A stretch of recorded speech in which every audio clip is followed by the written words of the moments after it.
कार्यक्रम सत्य घटनाओं से प्रेरित है। जिनके साथ ये घटनाएं घटी उसकी वास्तविकता उन्हीं तक सीमित है। भूत प्रेतों और असामान्य विषयों के होने पर चैनल कोई दावा नहीं करता और न ही प्रोत्साहन करता है। हमारा नाम जितेंद्र पाल है। कहते हैं यहाँ ये मुर्दा घर जहाँ हम काम करते हैं बहुत ही अजीब है। प्रेत पिशाच बसते हैं, सबने कहा था। और जिनसे हमने ड्यूटी ली थी उन्होंने हमें पहले ही बता दिया था कि सारा कागज पत्तर का काम पूरा सही रखना, कुछ भी गड़बड़ मत करना। हम भी सोचे कि मुर्दों का भी अब का रिकॉर्ड रखें। काम शुरू किया हमने और एक दो दिन बड़े आराम से निकल गए। तीसरे दिन हम देर रात गए, बाहर ही खड़े थे जब अंदर से एक आवाज आई। हमने बाहर से दरवाजा जरा सा खोलकर झांका तो कुछ भी दिखाई नहीं दिया। सब ठीक ही लगा हमें, कुछ भी टस से मस नहीं हुआ था अंदर। शायद नई नई जगह है, इसी मारे कान बज रहे हैं हमारे। यही सोचकर हमने दरवाजा बंद किया और फिर अपनी कुर्सी पर बैठ गए। मुश्किल से आधा मिनट बीता था जब एक बार फिर से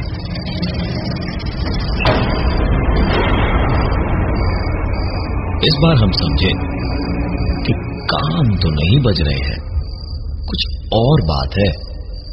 डरते हुए फिर दरवाजे से अंदर झांका तो देखा फिर सब कुछ ठीक था, कुछ भी गड़बड़ नहीं था। हम कुर्सी पर बैठ के सोच रहे थे कि ये सब आखिर हो क्या रहा है, जब एक बार फिर से अब तो माथा ही घूम गया हमारा। दरवाजा पूरा खोल के झांका। इस बार कुछ तो अलग लगा हमें, कहीं तो लगा कुछ गड़बड़ जरूर है। बगल में स्विच लगा था जिसको ऑन किए, लेकिन बत्ती जली ही नहीं, लाइट कटी हुई थी शायद। हमने दरवाजे को खोला ही रखा। बाहर से आती रोशनी में ही हमने देखा कि एक ड्रॉर खुला हुआ था। जरूर खुला रह गया था हमसे और सरक के खुल गया था, जिसकी आवाज हमें सुनाई दे रही थी। जिंदगी में बहुत कम ही कफन देखे थे हमने, लेकिन यहां पूरे मुर्दा घर के रखवाले हम ही थे। बहुत डरते हुए हम गए और ड्रॉर को बंद कर दिया। लग रहा था कहीं मुर्दा हाथ बढ़ा के हाथ न पकड़ ले। ड्रॉर बंद करके हम बाहर को आए और जैसे ही दरवाजा बंद करने गए तो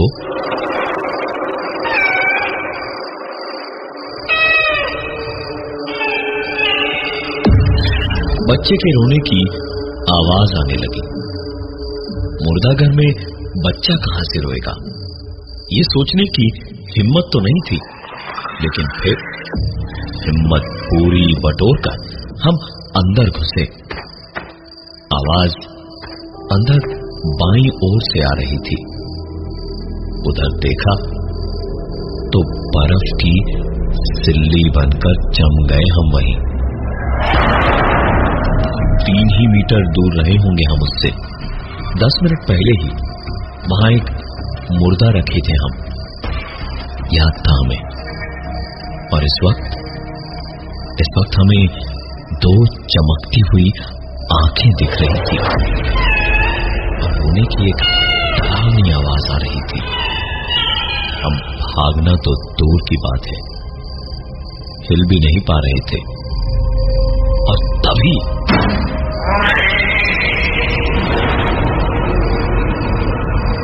बत्ती आई तो देखा कि एक बिल्ली का बच्चा बैठा आवाज कर रहा था, जो बत्ती आते ही उछलकर भाग गया बाहर। भैया हमारी जान में जान आई। समझ गए कि थोड़ी और जिंदगी लिखी अभी हमारी। रात भर इसी की याद में हम मुर्दा घर के बाहर सोते सोते करवट बदलते रहे। उस रात नींद ठीक से नहीं हुई।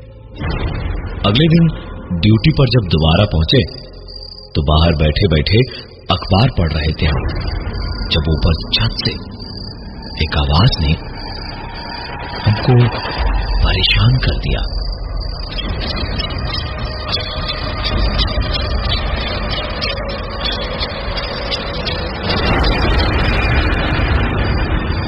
हमने आवाज को ध्यान से सुना, तब समझ आया कि आवाज छत से आ रही थी। छत पर जाने का रास्ता पीछे से था। पुरानी लोहे की सांप की कुंडी जैसी गोल गोल सीढ़ियां थी। हम धीमे धीमे एक एक सीढ़ी चढ़ तो रहे थे, पर बहुत बुरा हाल था घबराहट के मारे। जैसे जैसे छत दिख रही थी, डर लग रहा था। पता नहीं क्या दिखेगा, और बिल्कुल वैसा ही हुआ। दूर एक कोने में छत पर कोई बैठा था और पत्थर से छत की जमीन पर लंबी लंबी लकीरें खींच रहा था।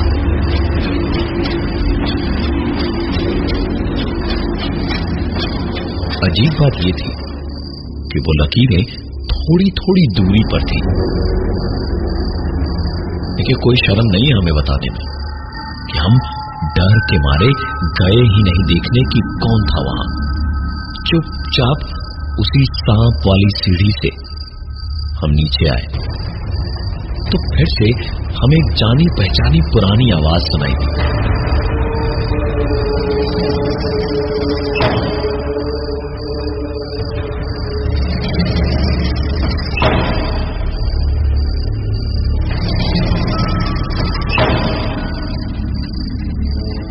हम इस समय इतना डरे हुए थे जितना हम शायद कभी नहीं डरे थे। बहुत हिम्मत करके अंदर घुसे तो देखा कुछ ड्रॉर खुले हुए थे। हम ऊपर वाले का नाम लेते लेते एक एक करके ड्रॉर बंद करने लगे और आखिरी ड्रॉर बंद करके एक सांस लेकर बस ऊपर देखे ही थे तो पाया कि जितने ड्रॉर बंद किए थे उन सब के ऊपर छत पर लकीरें बनी हुई थी।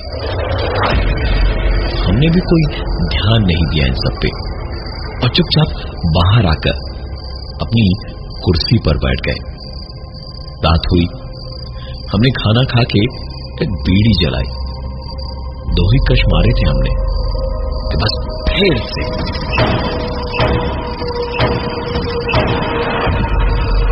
बहुत बहुत डर लग रहा था, लेकिन एक ही बात का सहारा था कि अभी तक कोई नुकसान नहीं हुआ था हमें। अंदर झांक के देखा तो ड्रॉर खुले हुए थे। ऊपर वाले का नाम लेते लेते शांति से सारे ड्रॉर मैंने एक एक करके बंद किए और पता नहीं क्या सोच रहे थे हम कि हमने छत की ओर देख लिया तो फिर से देखा जितने ड्रॉर्स खुले थे उन सब के ऊपर छत पर लकीरें बनी हुई थी। हम किस्मत को कोस तो रहे थे, लेकिन शुक्र भी मना रहे थे कि चलो जान माल का नुकसान तो कुछ भी नहीं हुआ है। बैठे बैठे अपनी कुर्सी पर ही सो गए। लेकिन ससुरी हमारा सुकून कैसे बर्दाश्त हो सकता है किसी को भी। एक आवाज से हम जागे।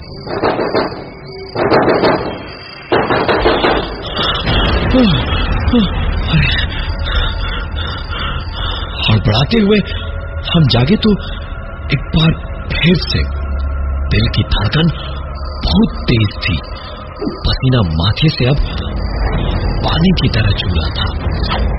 हम दरवाजा खोल के अंदर घुसे तो देखा सब कुछ ठीक ही था। हम धीमे धीमे अंदर गए तो जाके ऐसा लग रहा था जैसे हम वहां अकेले नहीं थे। भीड़ भारी थी जैसे अंदर। हम अंदर चुपचाप खड़े ही थे जब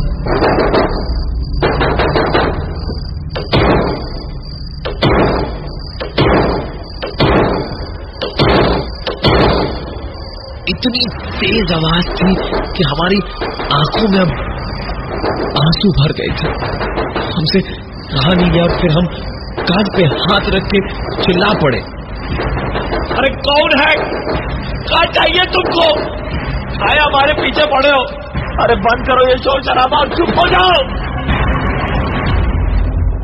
हम जैसे चुप हुए, चारों ओर सिर्फ सन्नाटा ही सन्नाटा था। फिर आंख खुली तो हमने देखा कि हम सपना देख रहे थे। बाप रे बाप, सपने में ही ना मर गए होते अगर कुछ देर और सपना देखा होता। हमने पास पड़ी बोतल के पानी से मुंह हाथ धोया और अखबार उठाया पढ़ने के लिए। इस पूरे समय में हमारे अकेलेपन का एक ही साथी था, हमारा छोटा सा पॉकेट रेडियो। उसे ऑन करके समाचार चला दिया हमने। अगले मुख्य समाचारों में किसानों की जमीनों को जबरदस्ती हड़पने के सिलसिले में अखबार पढ़ते हुए और रेडियो पर समाचार सुनते हुए हमारे जैसा गरीब भी खुद को अमीर समझता है। खुशी खुशी हम समाचार सुन ही रहे थे जब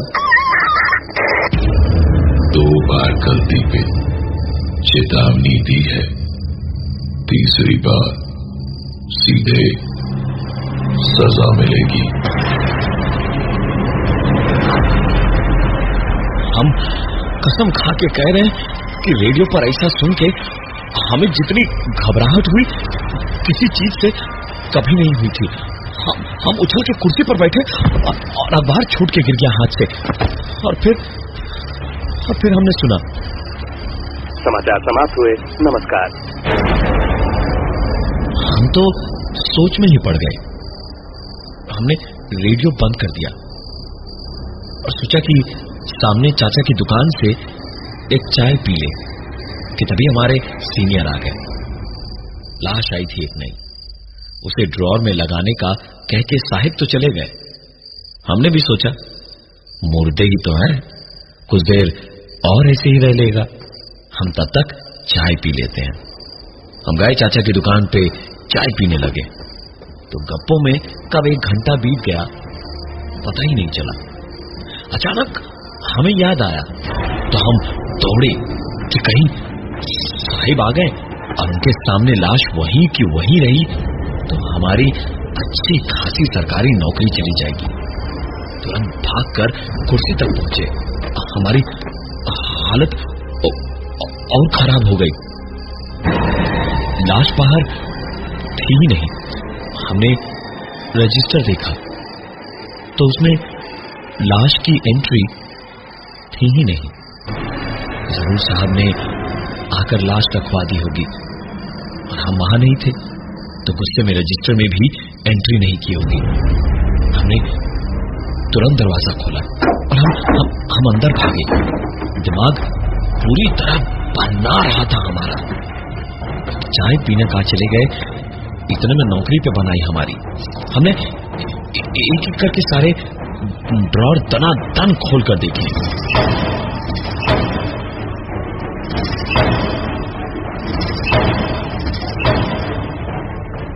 कहाँ किसने रखी है लाश, कम से कम हम देखकर रजिस्टर में एंट्री कर दे ताकि बवाल थोड़ा कम हो। हमने सारे ड्रॉर देख लिए, लाश मिली ही नहीं। तभी नजर किनारे की आखिरी 2 ड्रॉर पे गई, इन्हीं में से किसी में होगी। हमने खींच के ड्रॉर खोला तो डर से हमारा चीखने को मुंह तो खुला लेकिन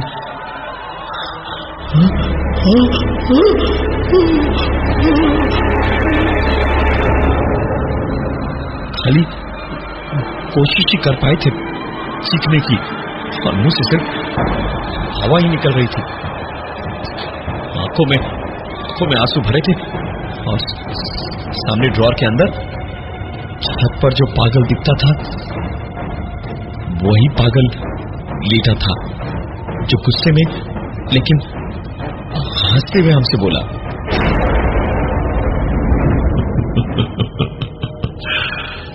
अपना काम ढंग से करो, मुर्दे हैं तो क्या हुआ, इनकी भी इज्जत करो। हमारी जगह कोई वीर प्रतापी भी होता तो वैसे ही भागता वहां से जैसे हम भागे उस पगले की बात सुन के, और उसे वहां देखकर ऐसा लग रहा था जैसे हमारे पूरे शरीर पर किसी ने कपूर घुला पानी डाल दिया था। डर के मारे कान तंदूर जैसे गर्म हो गए थे और बाकी शरीर बर्फ जैसा ठंडा था। हमने मन ही मन सोच लिया था कि बस कुछ टाइम बचा था ड्यूटी खत्म होने में, तो बस खत्म करके भाग लेंगे, लेकिन अंदर अब नहीं जाएंगे। लेकिन हमारी खुशी तो न मुर्दों को बर्दाश्त थी न जिंदा लोगों को। साहिब फिर से आ गए एक नई लाश लेकर। हमने सोच ही लिया था कि हम अंदर नहीं ले जाएंगे, लेकिन फिर सोचा दूसरा गार्ड थोड़ी देर में आएगा तो रजिस्टर में लाश के आने का टाइम देख के कहीं कंप्लेन न कर दे। हम कुछ देर इधर उधर टहले और फिर सोचा कि कब तक टालेंगे, इसलिए अंदर ले गए लाश को। लाश किसी लंबे इंसान की थी और एक कोने के छोटे से ड्रॉर में मैंने किसी तरह कोशिश करके उसे डाल ही रहा था जब मुझे मेरे कानों में सुनाई दिया, ये तीसरी और आखिरी गलती है तेरी, अब सजा मिलेगी। अंदर हमसे रुका नहीं जा रहा था, तो क्या हम लाश के बराबर की ड्रॉर ढूंढते? जिंदा हम थे तो हम अपनी सोचे कि किसी मुर्दे की। हम बड़े आराम से मुर्दे को अंदर रख के बाहर आए। कुछ देर चचा की दुकान पर गए, चाय पी, गप्पे लड़ाई और फिर कुर्सी पे पता नहीं कब बैठे बैठे नींद आ गई। समझ ही नहीं आया हमें। हल्की हल्की सर्दी थी तो नींद बहुत बढ़िया आ रही थी। बड़े आराम से हम सो ही रहे थे जब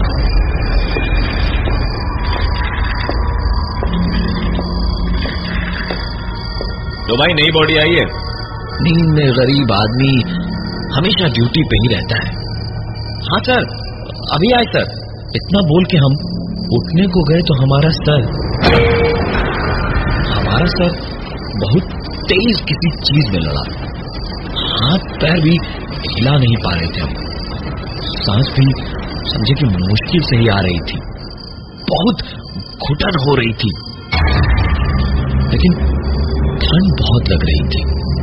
अजीब सी बदबू से हमारा सांस लेना दुश्वार हो रहा था।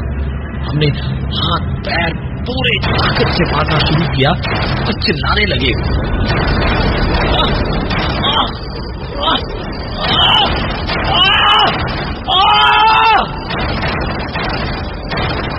अरे अब कहाँ है? कोई है? अरे निकालो हमें यहाँ से कोई। अरे कोई तो सुन रहा है हमें? अरे हमें निकालो यहाँ से। हम चिल्ला चिल्ला के जब थक गए, पूरी तरह चीख चीख के गला छिल गया था हमारा। तभी अचानक जैसे भूकंप आ गया। मुर्दों को जैसे हम ठूस के ड्रॉर में रखते थे वैसे ही हमें भी एक ड्रॉर में बंद किया हुआ था। ड्रॉर खुला और हमारी आंखों के सामने वही पागल हंसता हुआ खड़ा था और हमारी ड्रॉर के ठीक ऊपर छत पर एक लकीर बनी हुई थी। आज नए गार्ड का पहला दिन है। चाहकर भी उसे बता नहीं पा रहे हैं कि आने वाली हर बॉडी को पूरी इज्जत से संभाले। सबसे पहली बॉडी तो उसको हमारी जितेंद्र पाल की ही मिली है ना।